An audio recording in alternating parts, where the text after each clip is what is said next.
بسم اللہ الرحمن الرحیم۔ السلام علیکم۔ اسلامک انفو ڈیسک چینل دیکھنے اور سننے والے پیارے پیارے حضرات کو اشنال کی طرف سے خوش آمدید۔ امید کرتی ہوں آپ سب لوگ خیریت سے ہوں گے، خوش و خرم ہوں گے۔ پیارے ناظرین، اس ویڈیو میں آج ہم آپ کے ساتھ میری پیارے نبی صلی اللہ علیہ وسلم کی ایک بہت ہی پیاری ادا شیئر کرنے والے ہیں۔ جی ہاں، نبی پاک صلی اللہ علیہ وسلم مزاح فرمایا کرتے تھے۔ کچھ لوگوں کا اعتراض ہے کہ نبی پاک مصلحت کے بنا کیسے مزاح فرما لیتے تھے۔ بتائیں گے آپ کو حضور پاک صلی اللہ علیہ وسلم کے مزاح فرمانے کی مصلحت، اور کیسے حضرت عمر فاروق رضی اللہ تعالیٰ عنہ جیسے باروب صحابی نے ایک اجنبی شخص سے کس طرح محبت اور پیار سے بات کی اور اپنا رعب اور دبدبا اس اجنبی شخص کے دل سے کم کیا۔ پیاری پیاری باتیں جاننے کے لیے ہمارے ساتھ ہی رہیں۔ اس سے پہلے میری آپ سے گزارش ہے کہ اگر آپ لوگوں نے میرے چینل کو ابھی تک سبسکرائب نہیں کیا تو مہربانی سے چینل کو پہلے سبسکرائب کر لیں اور ساتھ ہی گھنٹی کے بٹن کو بھی دبا دیں تاکہ ہماری آنے والی ہر نئی ویڈیو کا نوٹیفیکیشن آپ کو جلد سے جلد مل سکے۔ یہ کہا جاتا ہے کہ بہت بڑے عارفین نے بھی جب مزاح کیا تو اس میں انہوں نے مصلحت فرمائی۔ ان کے مزاح میں کوئی نہ کوئی مصلحت ضرور رہی ہے، لیکن آقائے دو جہاں صلی اللہ علیہ وسلم جب مزاح فرماتے تھے اس میں مصلحت کیوں نہیں ہوتی تھی؟ ایسا بالکل نہیں ہے کہ نبی پاک کے مزاح فرمانے کے پیچھے کوئی وجہ نہ تھی۔ سب سے پہلے تو یہ جاننا بہت ضروری ہے کہ مزاح اور مذاق میں فرق ہوتا ہے۔ ہلکے پھلکے سے خوشگوار انداز میں بات کرنا کہ کسی انسان کا دل کھل جائے، اس کو خوشی محسوس ہو، اس پر رعب اور دبدبا اور خوف کی کمی ہو، اسے مزاح کہتے ہیں۔ اور مذاق ایک ایسی چیز ہے جس میں ہم کسی انسان کی تحقیر کر رہے ہوتے ہیں۔ تو میرے نبی پاک صلی اللہ علیہ وسلم مزاح فرمایا کرتے تھے۔ نبی پاک صلی اللہ علیہ وسلم کے ذمے کام تھا پہنچا دینے کا، کیونکہ اللہ کے نبی پیغمبر تھے، لوگوں تک بات پہنچانا ان کا کام تھا، ان کا فرض تھا، اور سننے والے پر فرض ہے کہ وہ اس بات سے فیض حاصل کرے اور مستفید ہو۔ لیکن آقا دو جہاں صلی اللہ علیہ وسلم کو اللہ تعالیٰ نے وہ ہیبت عطا فرمائی تھی کہ دور دراز میں رہنے والے بڑے بڑے سلاطین بھی آپ صلی اللہ علیہ وسلم کے رعب سے کانپتے تھے اور ڈر جاتے تھے۔ جو شخص بھی آپ صلی اللہ علیہ وسلم کے سامنے آتا اس کو اتنی ہمت نہ ہو پاتی آپ صلی اللہ علیہ وسلم سے بات کرے، لیکن فیض لینے کے لیے اور مستفید ہونے کے لیے تو دل کے کھلنے کی ضرورت ہے۔ جب تک دل نہ کھل جائے اس وقت تک فیض حاصل نہیں کیا جا سکتا۔ بس یہ حال ہو جاتا ہے سامنے سے جب وہ شوخ دل ربا آ جائے، تھامتا ہوں دل کو پر ہاتھوں سے نکلا جائے۔ عاشق پر جب محبوب کی ہیبت کا غلبہ ہوتا ہے تو جو کچھ اس نے سوچا ہوتا ہے کہ محبوب سامنے آئے گا تو میں یوں کہوں گا، میں یوں کہوں گا، اس سے کچھ بھی نہیں کہا جاتا۔ صورت دیکھتے ہی سب کچھ ذہن سے نکل جاتا ہے اور وقت پر کچھ بھی نہیں کہا جاتا۔ یوں کہتے جو وہ آ جاتا، سب کہنے کی باتیں ہیں، کچھ بھی نہ کہا جاتا۔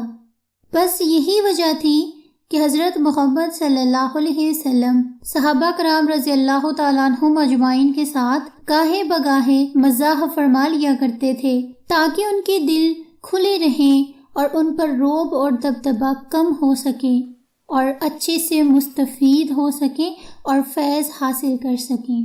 حضور پاک صلی اللہ علیہ وسلم کی ہیبت کی آپ کیا بات کرتے ہیں، جبکہ ان کے غلامان غلام کی یہ حالت تھی۔ ایک دفعہ حضرت عمر رضی اللہ تعالیٰ عنہ ایک مرتبہ ایک جماعت کے ساتھ چلے جا رہے تھے کہ ایک دفعہ پیچھے مڑ کر دیکھا کہ سب حضرت عمر فاروق رضی اللہ تعالیٰ عنہ کو یوں اچانک پیچھے مڑ کر دیکھنے سے گھٹنوں کے بل گر پڑے اور ان پر ہیبت طاری ہو گئی۔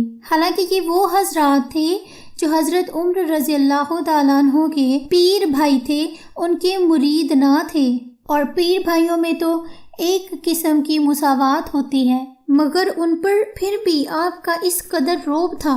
اب شاید کوئی یہ شبہ کرے کہ وہ حضرات حضرت عمر فاروق رضی اللہ تعالیٰ عنہ پر اعتقاد رکھنے والے تھے، ان کے ماننے والے تھے، ان پر ہیبت طاری ہوئی تو کیا ہو گیا؟ تو سنیے کہ ایک مرتبہ سفیر روم بڑی شان و شوکت کے ساتھ مدینہ میں آپ کی خدمت میں آیا اور شہر میں داخل ہو کر لوگوں سے دریافت کیا کہ خلیفہ کا قصر اور ایوان کہاں ہے۔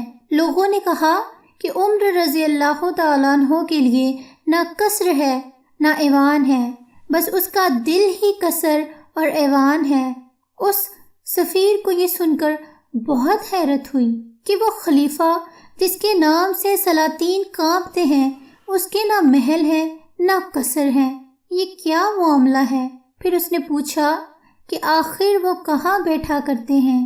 لوگوں نے کہا کہ مسجد میں اکثر بیٹھا کرتے ہیں، اور کبھی بازاروں میں، گلی کوچوں میں، اور کبھی جنگل میدانوں میں گھومتے پھرتے ہیں، تلاش کر لو کہیں مل جائیں گے۔ اب وہ آپ کی تلاش میں نکلا، معلوم ہوا کہ ابھی جنگل کی طرف تشریف لے گئے۔ سفیر کو بڑی حیرت ہوئی کہ یہ عجیب بادشاہ ہے جو تنہا بازاروں جنگلوں میں پھرتا ہے، نہ ساتھ میں پہرہ دار ہے نہ پولیس ہے۔ آخر وہ جنگل کی طرف چلا۔ جس وقت اس باغ کی حد میں قدم رکھا جہاں حضرت عمر فاروق رضی اللہ تعالیٰ عنہ پڑے سو رہے تھے، قدم رکھتے ہی اس کے دل پر ہیبت اور رعب نے غلبہ کیا، کیونکہ جنگل میں ایک خدا کا شیر پڑا ہوا تھا، اور قاعدہ ہے کہ جہاں شیر پڑا ہو اس جنگل میں قدم رکھتے ہی بڑے بڑے بہادروں کے دل کانپ جایا کرتے ہیں۔ اب اس سفیر کو بڑی حیرت ہوئی کہ اس شخص کے پاس نہ کوئی پہرا ہے، نہ کوئی چوکی ہے، نہ جاہو چشم ہے، نہ وہ ساز و سامان ہے۔ پھر یہ کیا بات ہے کہ صورت دیکھنے سے پہلے ہی میرا دل ہاتھوں سے نکلا جاتا ہے؟ یہاں تک کہ جب قریب پہنچا تو دیکھا کہ ایک خدا کا شیر جنگل میں تنہا پڑا سو رہا ہے، نہ اسے کسی دشمن کا خوف ہے، نہ جاسوس کا ڈر۔ سر کے نیچے ایک اینٹ کا تکیہ ہے، نہ کوئی فرش ہے نہ بستر، بس گلے میں ایک تلوار پڑی ہوئی ہے۔ اب اس حالت کو دیکھ کر ہونا تو یہ چاہیے تھا کہ اس سفیر کے دل میں خلیفہ کی بے وقتی پیدا ہوتی، مگر یہاں کیا ہوا؟ یہاں تو معاملہ ہی برعکس ہو گیا۔ ہوا یوں کہ صورت دیکھتے ہی سفیر روم لرزنے لگا، جو ہی نظر پڑی پیر اٹھانے کی ہمت نہ رہی۔ مولانا فرماتے ہیں کہ اس وقت وہ سفیر اپنے دل میں کہہ رہا تھا کہ بڑے بڑے سلاطین کے دربار دیکھے ہیں، جن کے دربار میں رعب اور ادب کے ہزار سامان ہوتے تھے، مگر مجھ پر کسی کا رعب طاری نہ ہوا۔ آج کیا بات ہے کہ اس بے سر و سامان شخص کے رعب سے میرا پتا پانی ہوا جاتا ہے۔ آخر اس شخص کے اندر کیا چیز ہے کہ میری رگ رگ میں اس کے دیکھنے سے لرزہ پیدا ہو گیا؟ بے شک یہ خدائی رعب و جلال تھا جو حضرت عمر رضی اللہ تعالیٰ عنہ کے چہرے سے ظاہر ہو رہا تھا۔ بالآخر سفیر روم کی ہمت نہ ہوئی کہ حضرت عمر رضی اللہ تعالیٰ عنہ کو خود جگائے۔ وہ تو اپنی جگہ پر دیر تک کھڑا کانپتا رہا۔ کچھ دیر کے بعد حضرت عمر رضی اللہ تعالیٰ عنہ خود ہی بیدار ہوئے تو کیا دیکھتے ہیں کہ ایک اجنبی آدمی سامنے کھڑا کانپ رہا ہے۔ آپ نے اس سے کہا کہ تم مجھ سے اتنا کیوں ڈرتے ہو؟ میں تو اس غریب عورت کا بچہ ہوں جو سوکھا گوشت کھایا کرتی تھی۔ حضرت عمر رضی اللہ تعالیٰ عنہ کی باتیں سننے کے بعد اس کی وہ ہیبت محبت میں بدل گئی اور سفیر کو آگے بڑھنے اور بات چیت کرنے کی ہمت ہوئی، جس کے بعد وہ سمجھ گیا کہ مذہب اسلام حق پر ہے، پھر وہ اسلام سے مشرف ہو گیا۔ یہ تو حضرات صحابہ رضی اللہ تعالیٰ عنہ مجمعین کی حالت تھی۔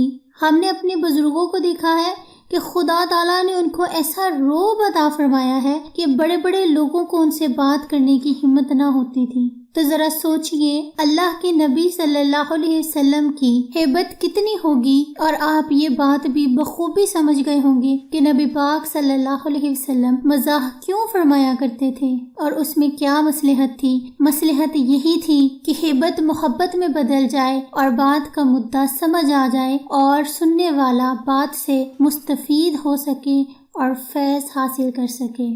ویڈیو آپ کو کیسی لگی؟ اسی طرح سے مزید اسلامک معلومات اور پیاری پیاری باتیں جاننے کے لیے ہمارے چینل کو سبسکرائب کرنا نہ بھولیے گا۔ اپنی آراء سے ہمیں کامنٹ باکس کے ذریعے ضرور آگاہ فرمائیں۔ نیکسٹ ویڈیو تک کے لیے اللہ حافظ، دعا میں یاد رکھیے گا۔ فی امان اللہ۔